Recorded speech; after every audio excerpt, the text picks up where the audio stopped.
like to read through, spend a few days doing that. But this one was different. And it was called the Appearances of Memory, Mnemonic Practices of Architecture and Urban Form in Indonesia. And I immediately was interested. I knew this book was different.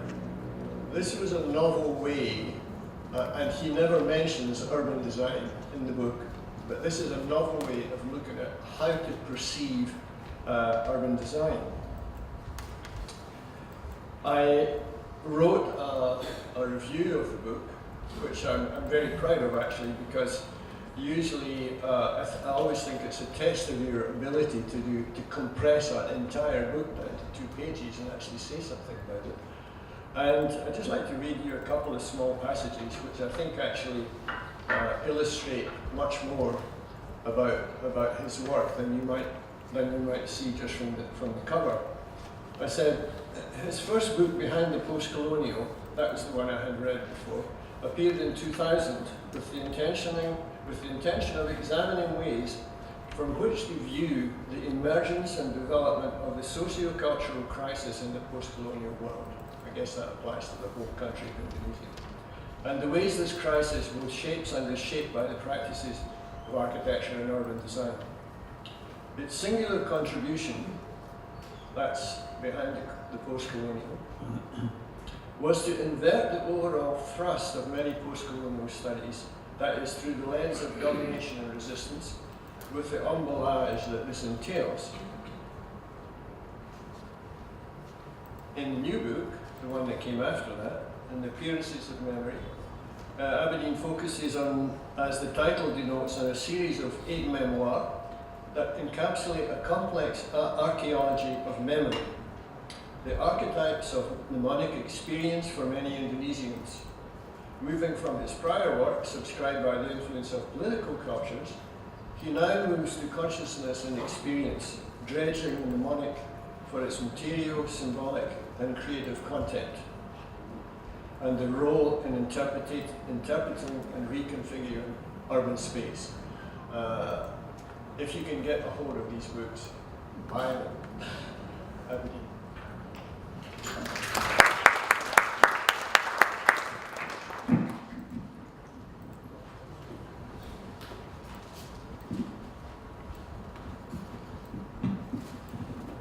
Thank you, Professor Cuthbert, for the very generous, very kind introduction.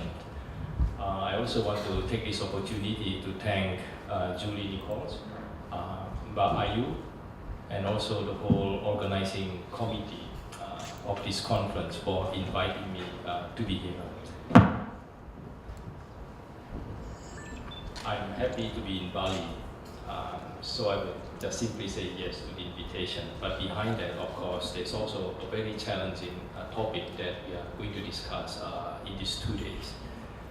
Now, as Professor Cuthbert mentioned, that my books are not really, I never really explicitly say anything about urban design, and it partly has to do with the fact that I have really never done any urban design work. And I'm not sure too if I produce any architectural work as well. But Bali bring me some memories of my past.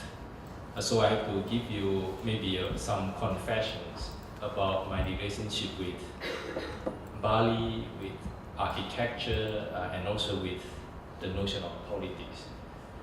Now, it's probably about 30 years now.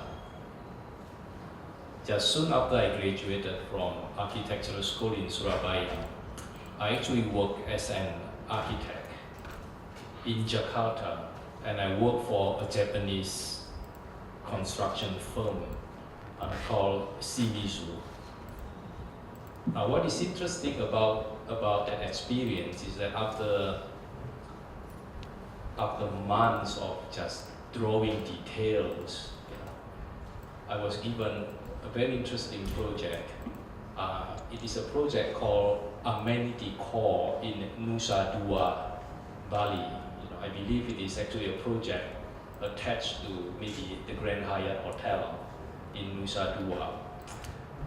And so when I prepare this talk, I actually look at some of my old boxes, and I actually found my design portfolio, which I'm going to quickly.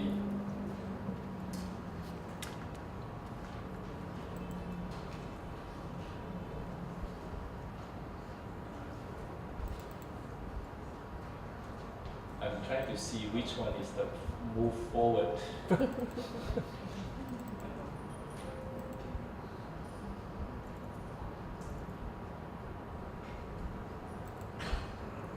Okay.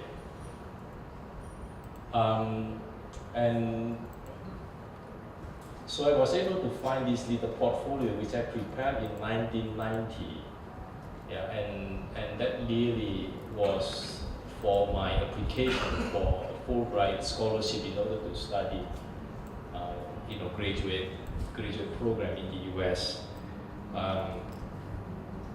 Okay, this one here. Yeah, the reason why I'm showing you this is because I want to say something about knowledge and subjectivity, and it is not a very clear image. It's quite old, but this project, I was supposed to design a recreation center, and so I basically pulled out all of the knowledge I received from my reading about Balinese spatial concept, right, and try to turn it into something that is modern, to use John Lang's word. If you could extract the essence of the space concept, maybe you can do something different, something modern. And I have to tell you, after looking at my design, I just feel so embarrassed by what I did that I just simply couldn't show you my design. So I'm going to only show you this. Yeah, it does, however, that experience give me a kind of a project to work on, which is to really look at the way in which traditional architecture, the concept and so on and so forth. Now, the notion of vernacular was not in our horizon at that time, not in my horizon. Traditional architecture, traditional concept, and see how we might be able to contribute to Indonesian development. Now, what is interesting to me when I look at this piece of document is that I realize that I actually used to work for a major developer. The project is actually owned by Yan Darmadi Corporation. Now that was in 1990. Now, had I known at that time my interest today, I would probably propose a different kind of project. I would probably look at the way in which developers in Jakarta transform Bali. But at that time, my subjectivity was just all about architecture. I wasn't able to really think outside the box. Otherwise, it would be very interesting to look at 1990s. And I just realized that in fact, was involved in some critical political economy scholars would say the colonizations of Bali by Jakarta, because that was the era when many best beaches in Bali, had basically gone to major 5-star hotels. So that part, I think, it could have been a very interesting project to look at, but because of my architectural subjectivity, I wasn't able to move on to that direction. Now, the point that I'm trying to make here is that we are not only experts in our field, but we are also members of particular social orders. Now, during that time, in 1990s, the notion of politics, which is the theme of our conference today, is something that is really, parents wouldn't recommend their kids to engage with. Stay away from politics. That was the time. So that, in fact, in some way, shaped the way I think about politics too today. Why I'm fascinated by the topic, unconsciously or consciously, it may have to do with the fact that that topic was not something that was encouraged socially and politically, as well as professionally as well. Is it really relevant to talk about politics when you're actually doing design? So that is the bit of a story. And so when I started to prepare for this talk, the term vernacular came to me. and I asked, taxi drivers and people in the hotel, no one actually know what vernacular is in Bali. Yeah. They know what tradisi is traditional, but vernacular, no one actually know. So I suspect this term is actually quite new. And from what I have found so far, now one may be able to tell us more. The term vernacular, maybe it was only started after Suharto era, maybe, yeah. So it was used quite recently. Yeah. I look at conferences on Indonesian architecture in 1980s, and early 90s. The term vernacular was hardly there.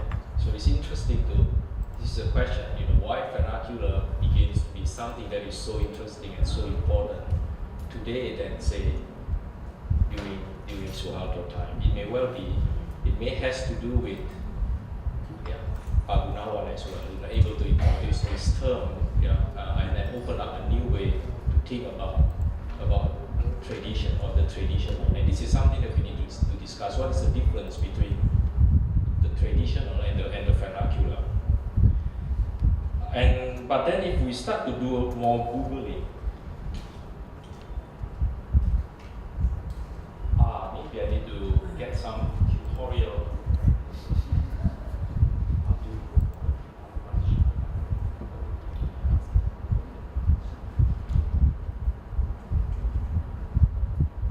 Okay. Now,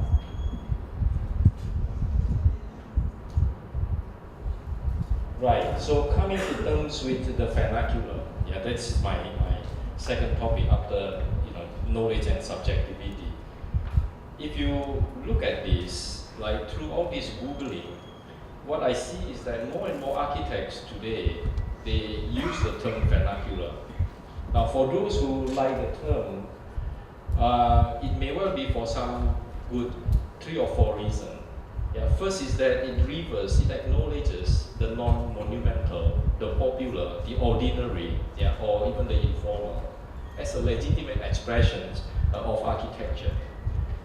The second thing is that in some way democratize architecture by acknowledging the agency of so-called non-architectural people in building their built environment.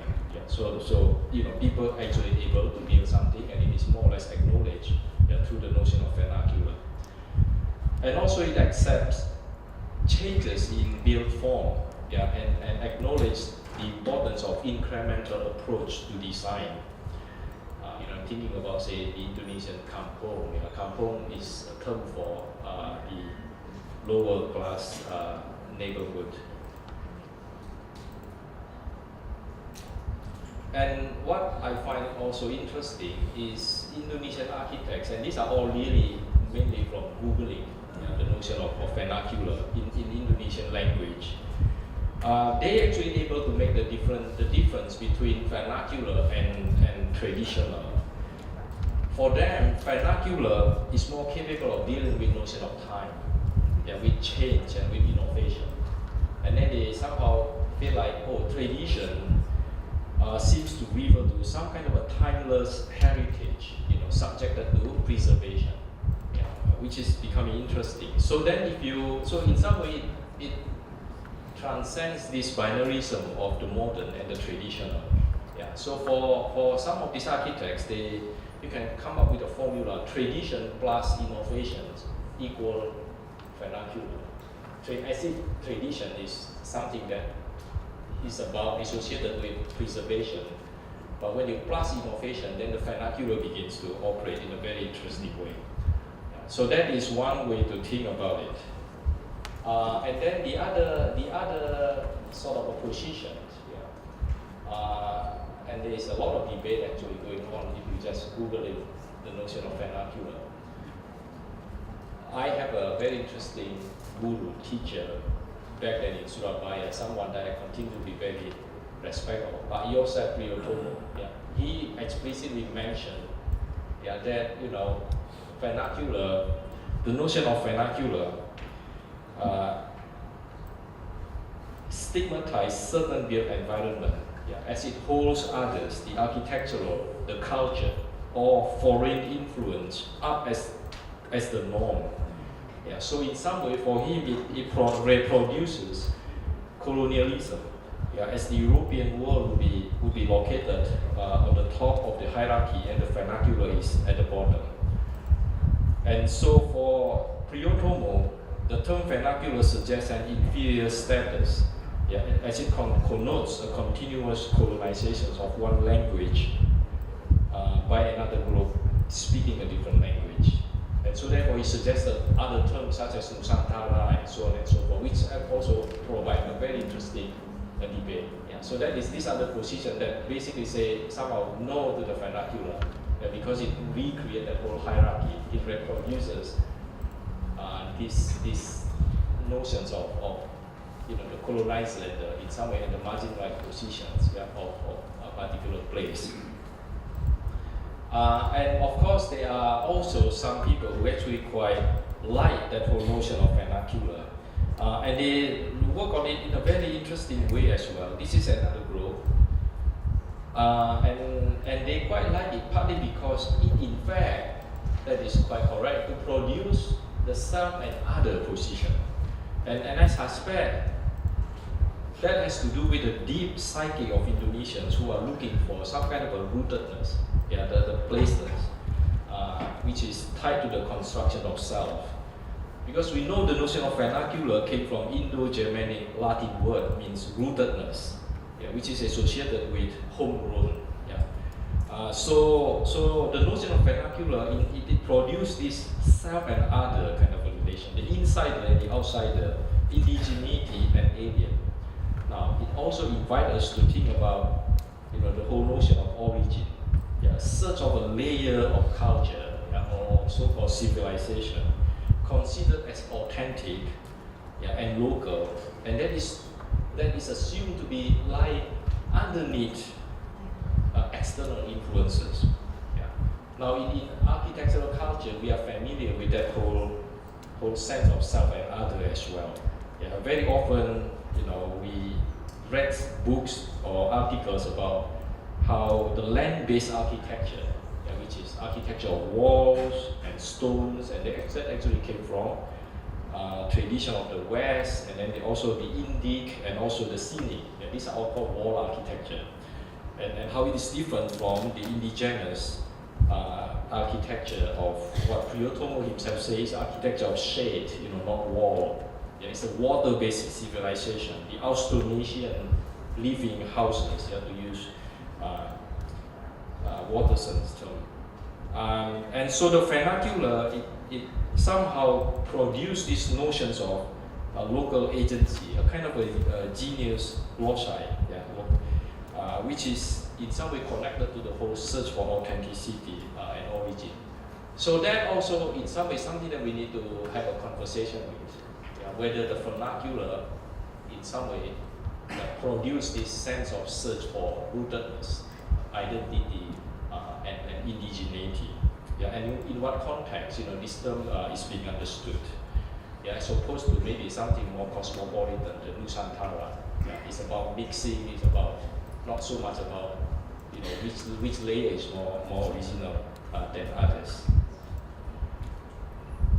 Okay, so one of my tasks given by Julie is to frame the vernacular. So that has been very helpful. So what we pick up is that this notion of vernacular is a relational term. Yeah, there's a strong sense of difference. Yeah, maybe it's about different culture. It's about culture of the margin, the periphery. Is it about positional culture? In any case, it is a relational term. Yeah. So I start to play around with all these different metrics, right? Oh, maybe one is about communication. Is it about communication means like it is about the way in which, when you talk about politics, it is the way in which the powerful try to communicate, yeah, with the less powerful, with the subject. Yeah. Connection, maybe it is about connection. It is the way in which, yeah, the ruling class try to make connections with, say, the lower class. That is all the language of opposition, yeah, politics. And maybe it is about contestation, would the vernacular be more useful if we frame it as a site of contestation? Or maybe it's the way in which we can make some kind of a comparative perspective. Or maybe competition is actually a better term for vernacular when you start to discuss about issues of market economy, how you compete with each other in and through the notion of the vernacular. Or maybe the vernacular is about contradiction. It is about the way in which all kind of a conflict can be resolved once you allow some vernacularity to come into being. So there are many different ways in which one could think about the vernacular. And of course, the decision to where we want to go has a lot to do with the questions we ask, the context, onto what are we responding to. So all these questions are important. And therefore, I begin to also play around with this matrix a little bit. Sorry for doing that, but this is how you start to play around with things, and I love diagrams. You have the vernacular here, and you have the state authority. For someone who is fascinated with this notion of politics, after post-Suharto era, right? I mean, in a way, the state authority is there. Maybe it's not there anymore under neoliberal economic arrangement, but it actually is still haunting us. Who has the authority? So the state, in fact, or the authority has the power to define what is vernacular, and what is included in the term and what is excluded in the term. And then down there you have this notion of market economy. The market economy, this is a sort of a free flow forces, but at the same time it is not entirely free too, because it can always be captured by the powerful, by developer. John Lang already addressed these issues, by the state as well, as a way to promote the vernacular, as a way to address issues of culture, as a way to control culture. So I think the state and the market, these two are very important kind of a matrix for us to talk about the vernacular, especially to understand the way in which power operates, the way in which government operate, in a form of governmentality, allow us to identify ourselves with the vernacular, or in some way also destroy the vernacular as well, through certain organizations of development. But in any case, I thought these two components are very important ones. And then to the left and the right of the vernacular are two other components, which we could consider them as a kind of a resistance, maybe, to the dominant power. On your left would be memory and the everyday life. This we can discuss. It's a very interesting. There are many interesting debates and conversations on this notion of memory and the everyday life. It is a design that really deal with everyday life more than just form. What does that mean, to design? So the vernacular maybe ought to be understood in that sense. It is below the state, right? And it is a domain where everyday is also political as well. Remember what John Lang said, everyone can be politician. I think that is the whole wisdom over there. Everyday life, is part of the whole circulations of politics. Power is everywhere, and therefore power is not just the domain of political parties. It's the domain of everyone. How you deal with it, how you mobilize it, I think is what is meaningful about the notion of politics. And the vernacular maybe in some way allow us to think about politics at that level, because it is about memory, it is about everyday life. And then on your right is these notions of the spiritual and the ecologies. This is a new domain. I just joined Faculty of Environmental Studies, and I just realized that I actually know nothing about the environment. Built environment is okay, but when you come to natural environment, wow, you really feel like you have to go back to the very basic facts, and you just have no time for that as well. So it's scary to me. But this whole idea of ecology, the environment, something that is superhuman, yeah, in fact maybe has its own agency, yeah, much like the spiritual, yeah, a very deep relations between human and the worldview. And this may be considered some form of agency as well. But that also can be framed as part of the whole vernacular movement as well. Yeah. Once you locate the vernacular, yeah, within this circle of politics. So these are, some of the kind of a diagram that I used to coordinate my paper. And so what follows is a sort of a little tiny stories of each of these components. Okay? The zone of state authority. Yeah. For those who know, say, history of colonialism, yeah, those who like to see one of the major representations as semiotics of power during colonial time is colonial exposition, yeah, where the vernacular can become part of the vocabulary of power. And this is really not just happening during exposition. There are many experiments, especially for the case of Indonesia, with the vernacular by some architects, Dutch architects. But what they were experimenting was really what we might call official vernacularism. The official meanings that they actually look at some more aristocratic built form. But because vernacularism actually came out of colonialism because of the whole differentiation between self and other. So the vernacular needs to be understood, yeah, in terms of how some vernacular become official, others become non-official. The official one is what is called the high civilizations of the colonizer. Yeah, so those elements were in fact mobilized as a way to show how colonial state was actually able to communicate with the colony. How the colonial power can actually modernize the colony through its own culture. There's a whole concept on architecture of association. You build something, you modernize, but in and through the assumption of one's culture. Yeah, so architecture played a major role in that kind of practice. And behind this, of course, is the way in which power classified population. Yeah, what kind of a vernacular is considered as indigenous? What kind of a vernaculars are considered as outside the zone of colonial intervention? Yeah. Was composed part of the interest of colonial government. Yeah. So all these questions become very interesting. And in some way, this kind of a state authority, the way in which the state represents culture, also has been carried over to the post-colonial time. Yeah, we see this in many cases in both Suharto and post-Suharto era. Yeah, how official vernaculars begins to make appearances in many different forms.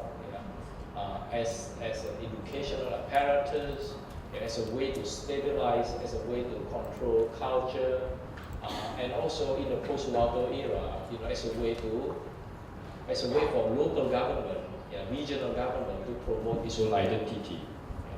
So we can, in some way, this zone of the state authority is very connected to zone of capitalist economy. And so there's a whole book by Neza Al-Sayed. He edited this book on consuming tradition. Can we actually just simply replace consuming tradition with consuming the vernacular? Yeah, but I think what we learn from here is that there's always this capacity for the market, for developers to manufacture heritage, for the state to manufacture heritage. For those who have been to Jakarta will know what is called beautiful Indonesian in miniature. Yeah, this is a spectacle of tradition.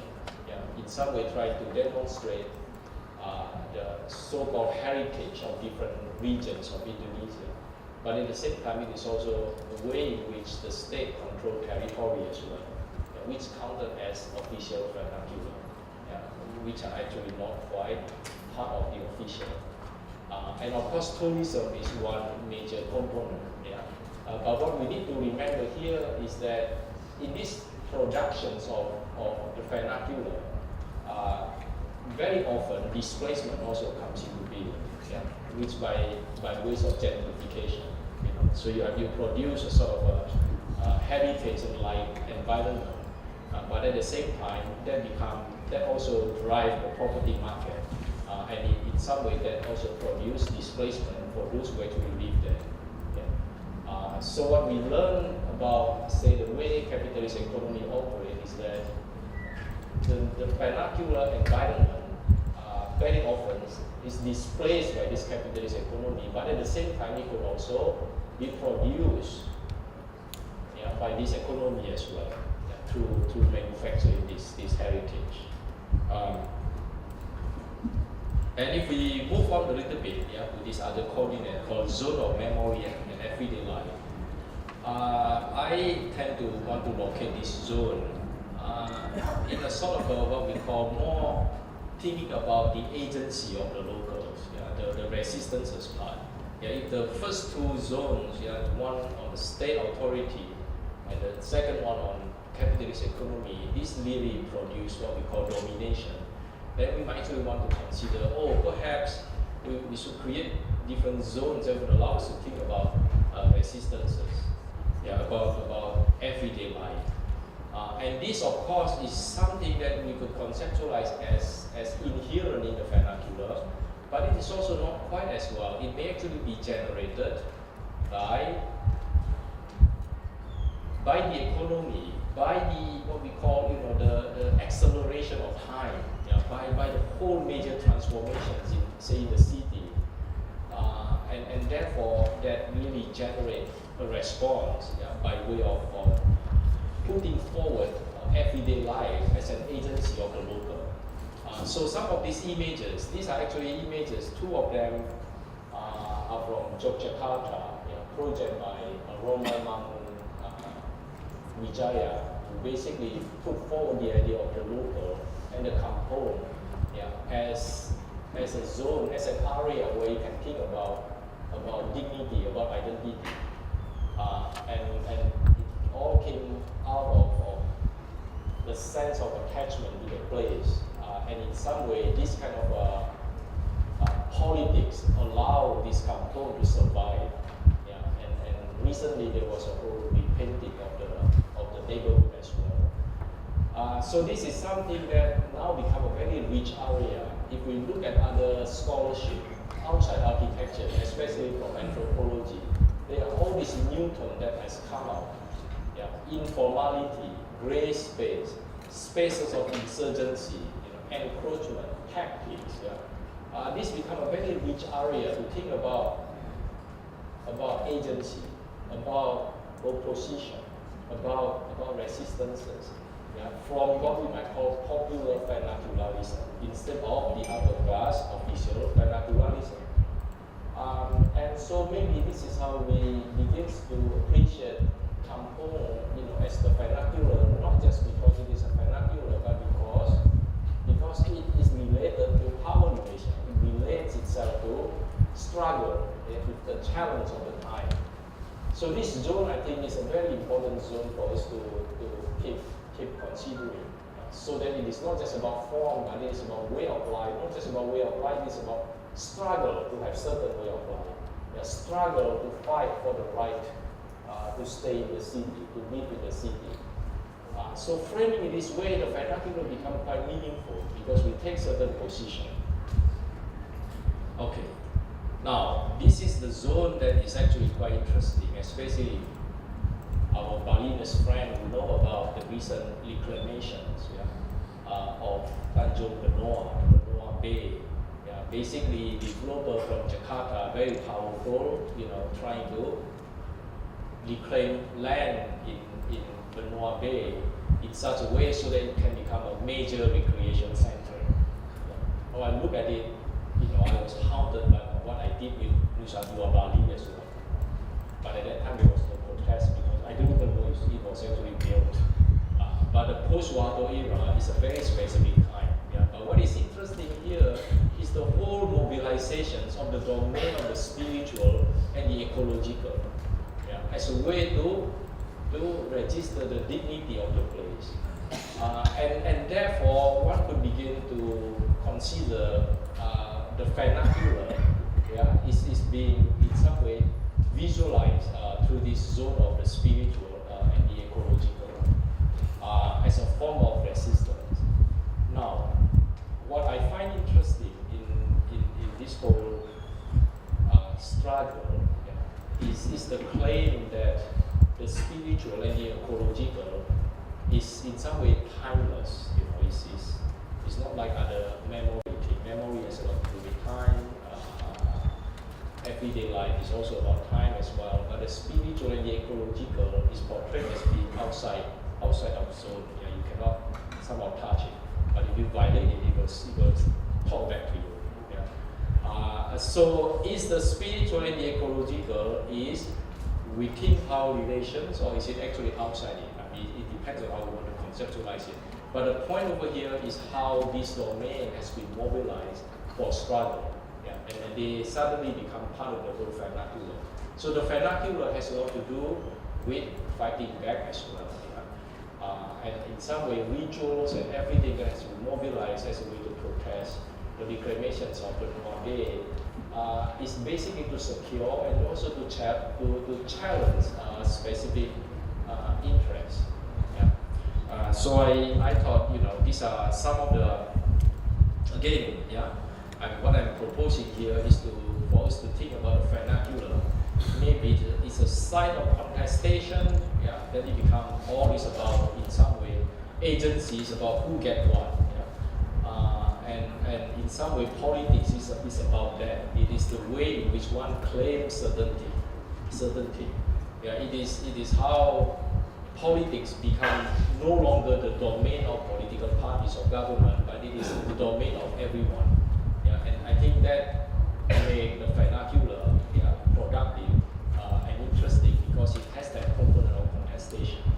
Now, having said that, we should also be aware that maybe the vernacular is also a site of mediation as well. Mediation means like, if you think about social conflict, say in the city, without a mediation, the city would already be exploded into all kind of different violence. And the vernacular may actually serve as a sort of a middle ground, as a sort of a pacifier.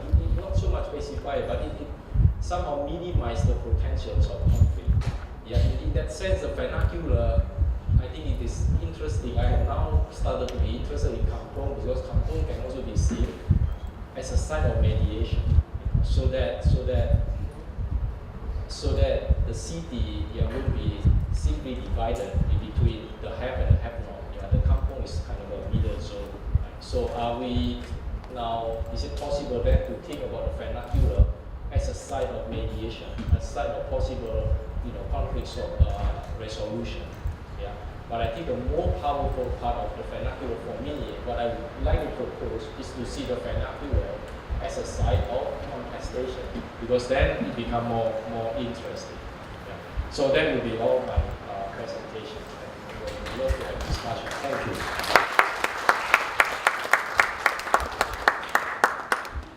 Okay. I think we've had two really interesting commentaries on the whole concept of vernacular. And for me, the most interesting thing is that nobody's actually tried to define it. In fact, Abidin's presentation, there is no attempt to say this is what it is. It's a site that contains various forces, concepts, principles, ideas that you have to then interpret in your own way. The other thing that is really good about not defining something is the possibilities are endless. It opens up everything, many other ideas, where if you try to fix it to the floor, it's not going to work. One of the best examples I had of this idea of definition goes back to the concept of language, because we have 60 German students doing an international program on tropical architecture and various other things. And I was talking to them about vernacular, and they said they don't have a word for it. There is no word for vernacular in German. You can't literally translate vernacular into German. They have an idea called Heimat. They have a principle called Heimat that relates to all kinds of different things. It relates to your association with the place you live. There's the philosophy of small town life. There's many, many things involved. And of course the difference is that vernacular in English is an adjective. In Heimat, it's a noun. So in the one you're talking about a description of something, and the other one you're talking about the fact. And once I started to pursue the idea, before I knew what was happening with this concept of Heimat, I was back in the arts and crafts movement in England in 1890, and the philosophy of Ernst Bloch. So the concept of Heimat in German has an immense range of reference that can be used when people try to understand exactly what it is. So with these two contrasting views of the vernacular from New York, which is kind of just been introduced to the vocabulary, I think, today, a vernacular city, or at least Battery Park, and as a counterculture, as a reaction.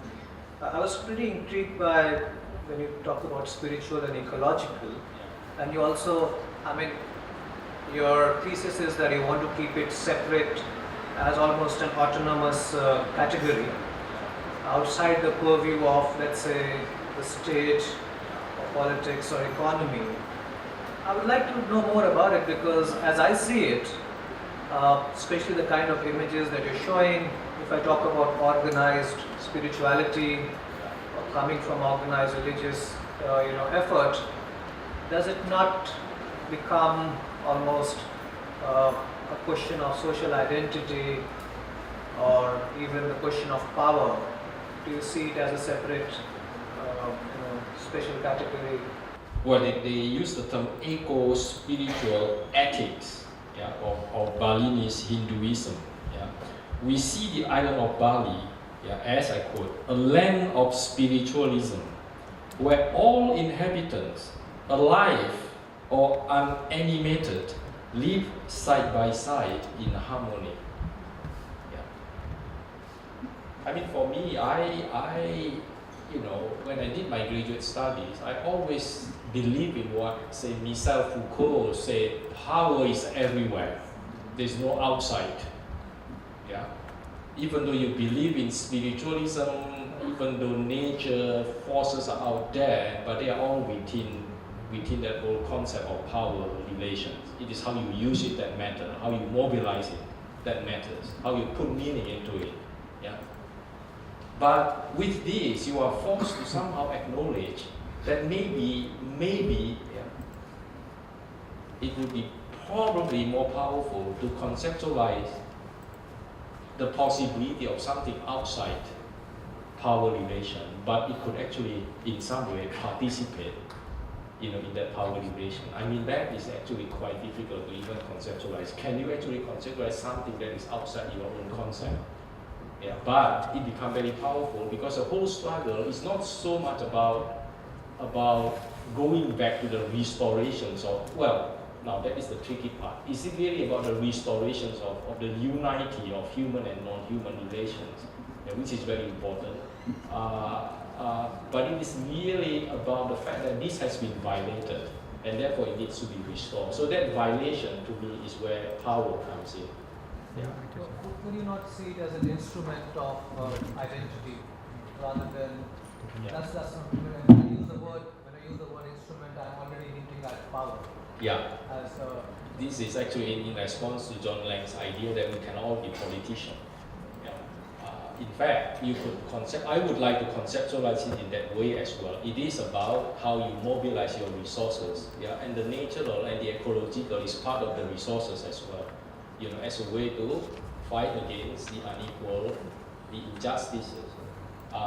But that can also become powerful partly because there's a feeling that we are not just using it instrumentally, Yeah, we are part of it. We have this mission of restoring it because it has been violated or it has been threatened.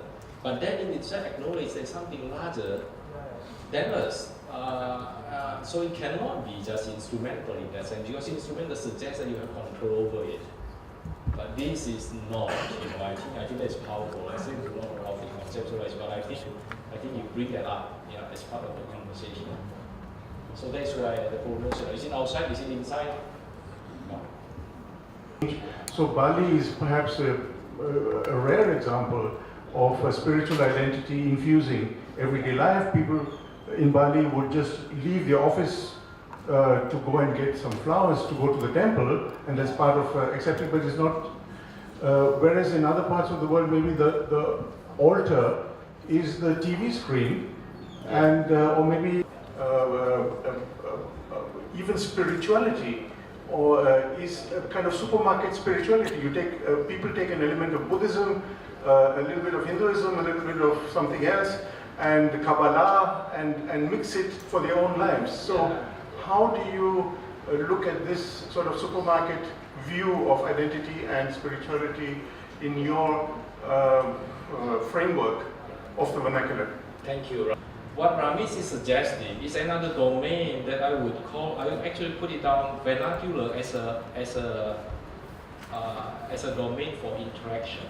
Yeah. And it's interaction between culture. Yeah, it's more about inventing way of life, a new way of life that drew upon a mixture of worldviews and practices. Which is, I think, what is the hybrid notion, the mix, and everything comes in. And therefore, it is not about singular identity, about economic identity, about spiritual identity, about political identity, but it is about a mix of all these components, and that got manifested in the built environment. The outdoor can be on the second floor, and so on and so forth. I like that idea, but at the same time, I thought that cosmopolitanism is important, is great, but it minimizes that whole sense of struggle, sense of hierarchy, injustices. If everything can be absorbed in this manner, right, wouldn't that reduce that moment of contestation? So that's why I raise this question: should the vernacular be a site of contestation where you emphasize that agency, fighting back, or should it just be a mediation? Mediation means exactly that. It allows all these different conflicts to come together and we create another new way of life, new whole. Yeah, in some way, that is the very creative adaptation. That can actually be one component. And the decision for doing that has to be all very conceptual, in some way historical as well. At particular moment, probably that element is very important. But at the moment when the island is under threat, yeah, then maybe you have to create the 4 rather than the 5 elements. I don't know, but I appreciate that. That is actually a very important component. And that has I think, in many places, there's a long history, about that whole the cosmopolitanism. What I couldn't reconcile is how do you reconcile cosmopolitanism with power relations? That is a conceptual question. A social capital project in the eastern part of Malaysia. Okay, I studied where we conducted a study on 4 traditional settlements in the eastern part, and the first question I asked the committee was these 3 settlement or low-cost housing with the highest number of gangsterism that has lots of environmental or environment and social degradation coming from they live in the low-cost housing due to the relocation of a kampong. I asked the committee and they said yes. So can you see the link? Okay, due to the loss of memory and that everyday life, okay, we change, okay, due to the power, okay, mentioned just now, okay, we had created another a huge problems, Okay, and I was asked by the committee to deal with this because they said, okay, let us forget about the best practices, the good one, and the moderate or the potential, because we can deal with it with them. But me and another 3 colleagues, we were asked to think about how to go about with this, because they created many problems. And sadly, very sad that it is not they choose to. I think this is the action of rebel. Okay, because someone had taken their daily life routine, okay, and the memory is very strong, and the relocation was made way back in 2003. Really, I think this is the very good way. I think about kampung and also think about housing. Housing and kampung, these are really two different things. And I'm also quite struck by the way in which the housing is being evaluated. This whole performance-based evaluation is also something that Indonesian government has been doing as well. It is really fit with the whole framework of what we call, the neoliberal performance-based practice. Yeah, if you are doing good, you will be rewarded. If you are not doing good, it will be your own problem. Yeah, in the end, it is all your problem. It's not our problem. We simply there to evaluate.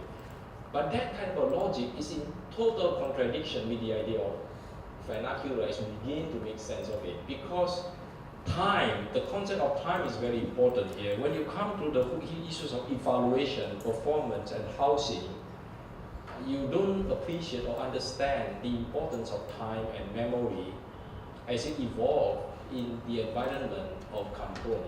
Yeah. People who live in kampung, they cannot think in terms of the way in which planners think about the future. What they have is the present, right now. But that right now is invested with a very, very different investment of time. They take their time. This is how they live with it. And that's why memory came out of that whole going together with time. You cannot come in and just simply say, look, time is up, you now have to be evaluated. Right? And so that is a total different epistemology. So in some way, we think about many Indonesian cities, kampung are still there, and we always have a very ambiguous feeling with kampung. Yeah, we know the situation needs to be improved, but at the same time, we also know that the government in some ways tolerate kampung, and therefore, that tolerance allows time and memory to emerge. And in some way, that also saves costs as well. You don't need to provide any low-cost housing because people take care of themselves. That is also really quite problematic as well. 30 stories. Yeah. 30 stories. 30 stories, yeah. There's a whole concept of deterritorialization. How that actually eliminates memory because you create a new space and you expect people to then create memory out of the space that they were not part of it. Yeah. But recently they have all this exploration over the idea of re-territorialization. Yeah, so as a researcher, maybe you start to look at the way in which people begin to re-territorialize themselves in the new setting by creating so-called memory of their own that may not actually fit with the performance-based criteria from the government. But this is a very, very important issue. Housing is basically a government political project of memory practices, but it raises the question of can you then live with it and then create your own memory? Yeah. When kampung is no longer there, say in Kuala Lumpur, unlike say in Jakarta. But that is a very good subject.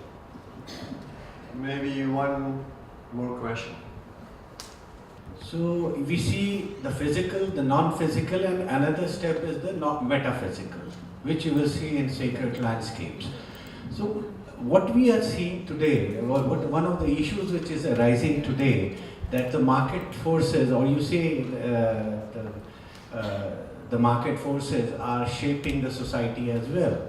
So, for an example, my work in Varanasi on Manikarnika Ghat, which is known as the Mahashamshana, the ultimate cremation ground. What I observed was that the cremating community, which is a community which cremates the dead bodies, they are facing a problem that there's kids who are now modernizing themselves and they are not coming to this particular crematory process. So this kind of challenge is there. What I see, my question is that, see how such memories of everyday life and spirituality can be retained with and can go along with the market economy, as well as if the market economy dictates the state authority also. Because we see in today's society that the market economy is dictating the state authority in a way. So how we can retain these two components and we can retain our vernacular in that way? The key question over here is, can the everyday life be totally colonized? Yeah. Is it more productive to say, well, the everyday life has been totally colonized? Yeah, would that be a kind of a better concept for us to think about alternative thinking, to think about struggle? Yeah. Or also we actually say, no, everyday life is a domain that cannot be totally colonized, and therefore you preserve certain domain for you to think about struggle. Yeah. And that is where the whole question of inside and outside. The same thing with the spiritual environment thing. So I'm a bit ambiguous, and I leave people, to think about, to play around with that concept. And obviously, yeah, we always say memory is also a social construct as well. It is a social construct, right? But we also know that when it comes to individual memory, yeah, you also raise this question: can individual memory be fully socialized?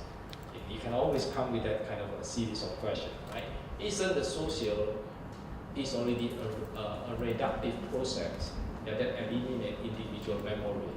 Yeah. So that also opened up, maybe, and that's where the debate between history and memory comes into being. History is a construct by the state. Memories are those that have been excluded, and therefore it needs to be, in some way retrieved as a way to either ask for inclusions, in history, or you create a different history, alternative history. So memory is always scattered, it's always fragmented, but it continues to haunt history, it continues to haunt the center, which I think is becoming quite productive. Yeah. Either they are phenomenological or not, I think that is fine. You could use phenomenological approach, but you could also use a sort of a more power relation kind of a concept. Now, I want to say something about the whole idea of market economy. It seems to me I have put it in such a way that we think of market economy as an enemy, as a powerful forces that eliminate memory, eliminate the spiritual, eliminate the vernacular. I happened to be in a university when I did my graduate school. It's a university that is actually the center for the study of capitalism. It's actually a center for the study of Marxism, but I couldn't say that at that time. There is a world system of studies over there that makes it very clear that we are here to study capitalism, not market economy. Market economy has a very long history. That is fine. Part of the whole vernacular came out of market economy. Traders, merchants, look at the shops. These are all people who operate in the field of market economy. They are in competition with each other. But capitalism is different. It is anti-competition. It's anti-market. And that's why it needs the state, interstate system, to take care of the inequality in order to generate more profit, in order to make accumulation of capital endless. So capitalism is always connected to the state. Market economy is a totally different thing. you could conceptualize very easily that the vernacular is market economy, and that is the enemy of capitalism. Capitalism cannot tolerate market. If you have a pure market, capitalists cannot profit much because there are too many competitions. What they want is to minimize competition. So therefore, they have to be anti-market. They have to use the powerful state to control the mechanism of the market. They have to intervene. Yeah, so they don't want the market to operate. So that is what I learned, the difference between capitalism and market economy. Yeah, so therefore, that whole diagram here, purposefully in capitalist economy, and then in the other diagram I put on market economy. I confuse you, of course, but I think it is important to preserve that market economy, the bazaar as the space of interaction, and that is where the dialogue comes in, and that is where the real vernacular from below emerge. Yeah, so let's not confuse capitalism and market economy. A fine thought to finish on. So, thank you to the audience for some wonderful questions, but in particular, thank you for a wonderful talk that actually stimulated those questions in the first place. Time for lunch.